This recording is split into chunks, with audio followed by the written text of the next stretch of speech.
everybody, welcome back to the journey of my YouTube channel and welcome to this new idea that I'm trying where I do a read along of a classic book and I talk about it piece by piece in terms of what is approachable and relatable about this to anybody. So if you've seen my previous video about this that I posted last week, then you already know the purpose of this and a little bit of the plan, although the plan is kind of shifting because I'm getting to this a little later than I thought I would. I'm reading the book a little bit slower than I thought I would, so rather than being a February thing, this is probably going to extend quite a bit into March, possibly through all of March. So if you did want to actually read the book along with me, but you're a little bit behind on that, then you have some more time to catch up, or you have more time to join in if you're just now getting introduced to this idea. And as you also know, if you've seen my last video, I've been reading through the Iliad. This is how far I am through it, so not all that far, but also a decent percentage at the same time. And this is all like indexes and bibliographies and just all kinds of extra material. There is just a ton for this book. So as I said in the other video, I'm not really approaching this from any kind of scholarly standpoint, but I did want to talk about a little bit of just introductory material because I think that is so helpful for understanding the story and relating to the story. I've been finding that really helpful for this read through, for understanding the characters a little bit better, just to get some more context on what is actually happening in this story. So just by way of introduction, I'll ask a few questions about this book and then answer them.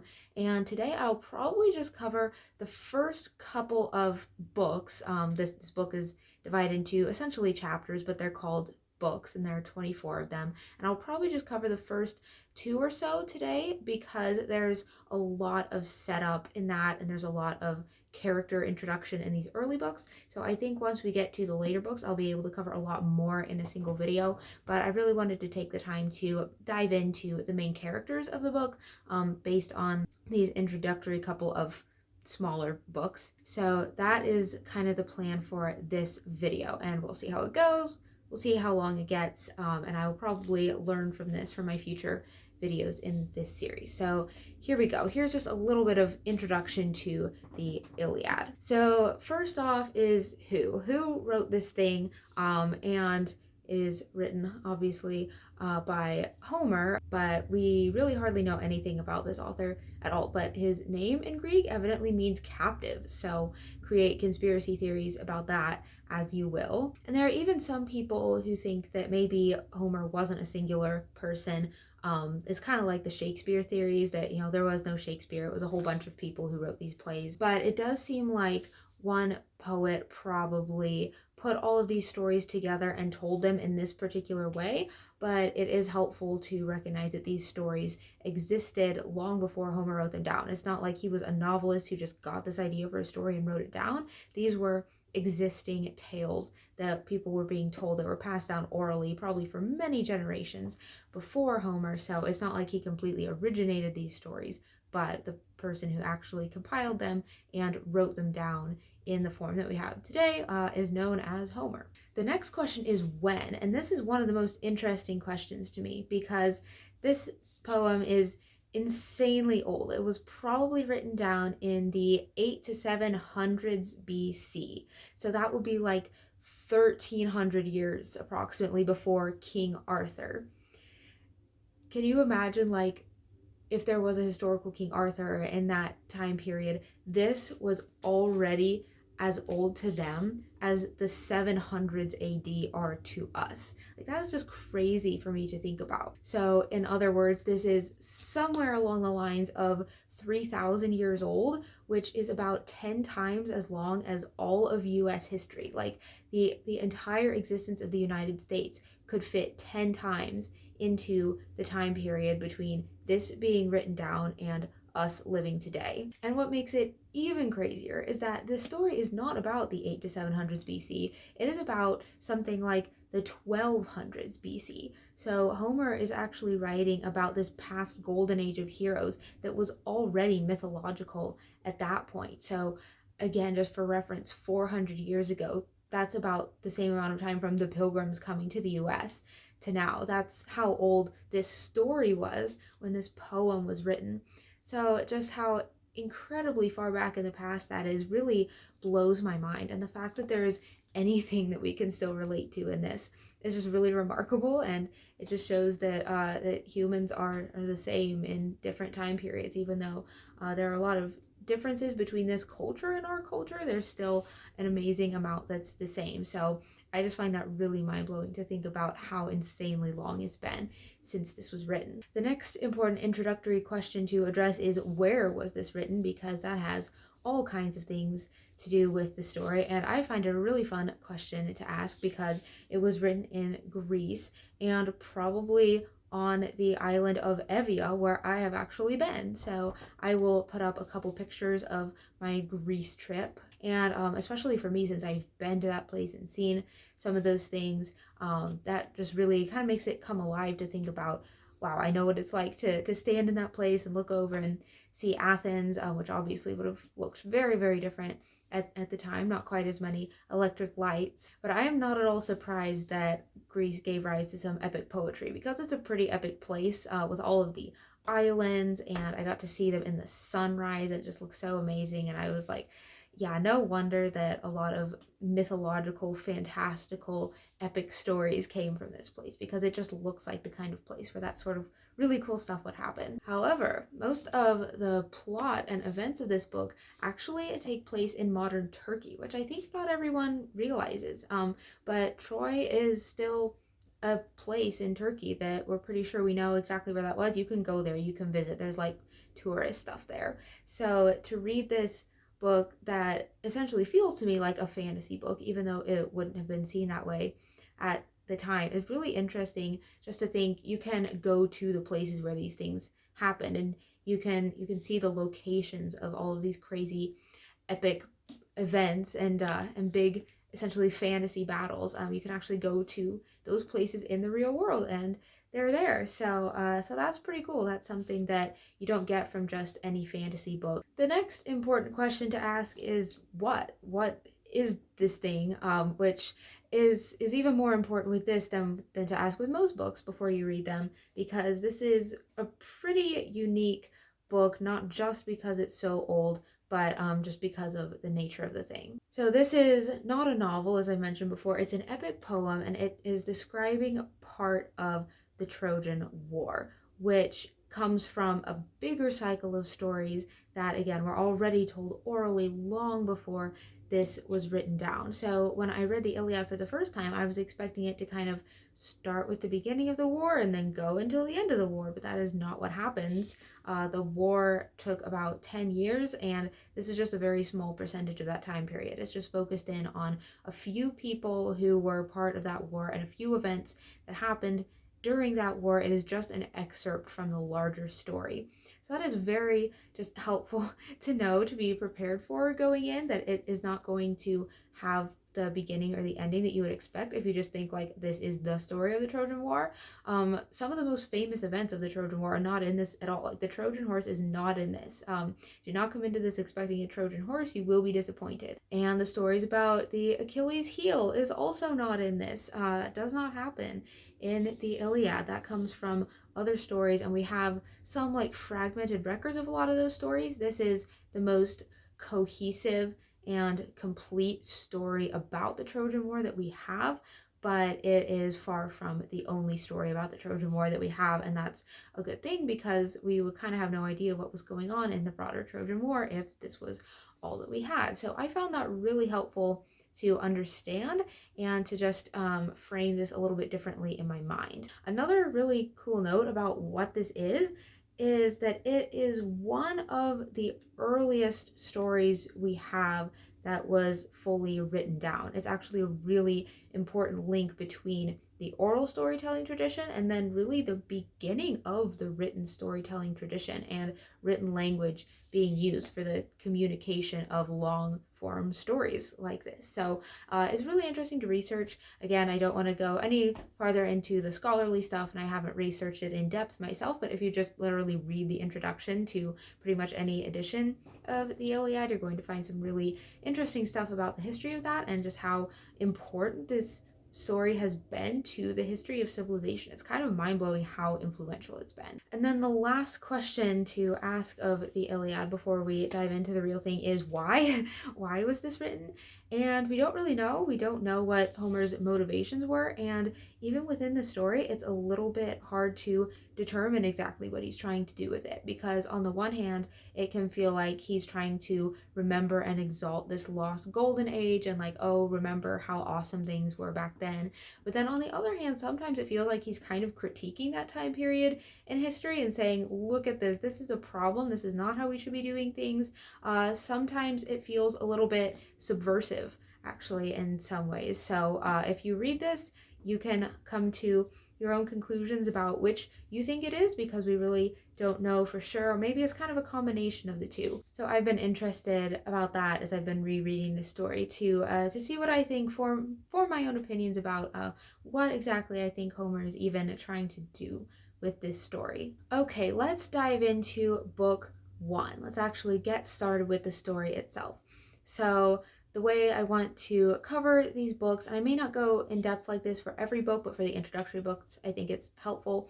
I want to talk about the summary, just what happens, and then talk about some things that felt relatable, some things that felt just human or universal, or something that is interesting or approachable for people today. And then I also want to talk about humor, about things that struck me as funny, about things that are clearly supposed to be funny within the book, because there definitely are those things. And I think kind of looking at those three areas will be helpful. It's been really helpful for me just as I've reread it to help me organize my thoughts about it. So for book one, basically what happens is that there's this plague going through the Greek army that is camped against Troy. And it turns out that Agamemnon, the king of the Greeks, has taken this girl as a battle prize. And her father happens to be a priest who shows up and says, this plague that is going through your army is because you have my daughter, you have to give her back in order for the plague to stop.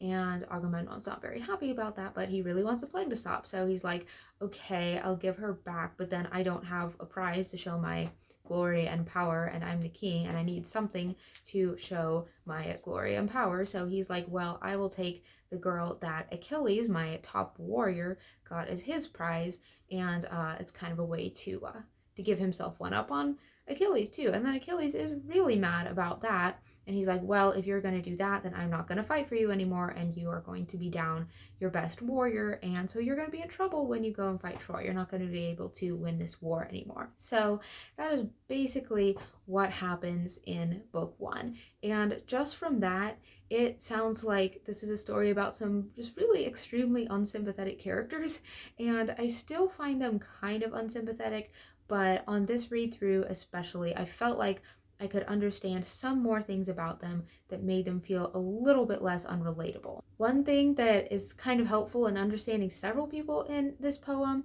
is that it is a poem all about anger. The very first word is wrath or rage, and that is basically the theme of the whole thing, is all of these different people being angry for various reasons. And in some ways, I think that is pretty relatable. Like, we've all been angry at things, we've all been frustrated at things. The past few years, just in world events, have been pretty frustrating and have caused a lot of anger. So in some ways, that still feels pretty modern and relatable. And as we dig more into what's really going on with these characters, I think we can start to understand some of the specific reasons why they are angry. So starting with Agamemnon, the king, he does act pretty terribly. He definitely objectifies girls very badly. Pretty much everybody in this poem does. And then he also speaks kind of insultingly about his wife, and then the second that somebody questions him or crosses him, he's like, I'm the king, what are you doing? You have to do what I say. He's very concerned about his own honor and not really concerned about everybody else's honor. But what I think it's helpful to know, and I just got this from the introduction of the book, is another little piece of this broader Trojan War story, because it turns out that shortly before the beginning of this story, another priest had actually told Agamemnon, to win this war, you're going to have to sacrifice your daughter.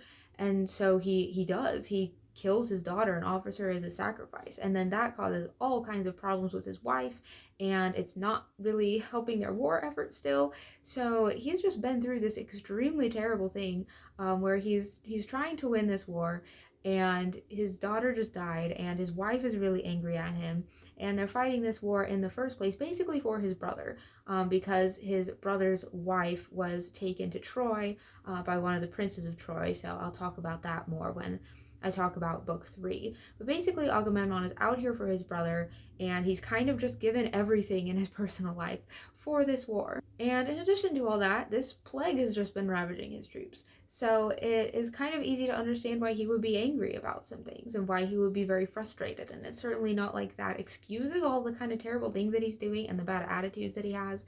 But I do think it's helpful to recognize that there are more things going on with Agamemnon right now than just being obsessed with him getting his own prize. And then similarly with Achilles, there is some other stuff going on, and he is pretty whiny and self-centered about his prize and significantly more worried about himself than about the actual women who are getting traded around like bargaining chips. But the backstory here is that Achilles is destined to die young, and he knows about it. And the last part of book 1 is him going to his mother, who's a minor sea goddess, and kind of venting to her about all of these frustrating things that are happening to him, and the fact that he is basically cursed to have a short or miserable life, and he's not really sure how to deal with that. And in some ways I'm like, if your life is going to be so short, then why are you deciding to just sit out the battle and not do anything with it? But on the other hand, I can see him really feeling like it is not worth it for me to fight in this battle, because he even talks about like he has nothing against the Trojans. He has no desire to just go kill Trojans. He was out here to fight for the honor of his native land, which means fighting for the honor of Agamemnon, and now he doesn't want to fight for the honor of Agamemnon anymore. So I think he's really just in this mode of like, what is the point of doing anything? If I'm not going to be able to get honor, I'm not going to be able to get a long life. I don't really care about the outcome of this war anyway. So he's kind of in this mode of like, what is the point if my life is going to be this short and meaningless? It very much sounds like his situation with his parents was far from ideal. He kind of has this relationship with his mom, but she also lives in the sea, so how close of a relationship can that actually be when he has to live on land? So he has not had the most parental support for the rest of his life, and I think that's another thing that is just fair to acknowledge. And we're definitely going to see that theme a lot of parent-child relationships in this story. There are a lot of them. Most of them are pretty messed up. We'll see if maybe there are any more positive examples of parent-child relationships eventually in this story, but we just see a lot of that, of parents and children either having terrible relationships or like trying to help each other out but not necessarily doing what's actually best for each other. So those are some of the things that I found relatable and kind of universal about this first book of the Iliad. As far as things that I found funny, Achilles calls Agamemnon dog face a couple of times, and I did not realize that that insult was so old. I don't know exactly what the literal Greek for that would have been. I also just expected Achilles to be more creative. I thought that was kind of a tame and cliche insult to toss at Agamemnon compared to what I was expecting. There's also one character who calls one of the gods at one point, God who helps me catch rodents, which evidently some translators have not wanted to translate at all. They just like leave it in a Greek transliteration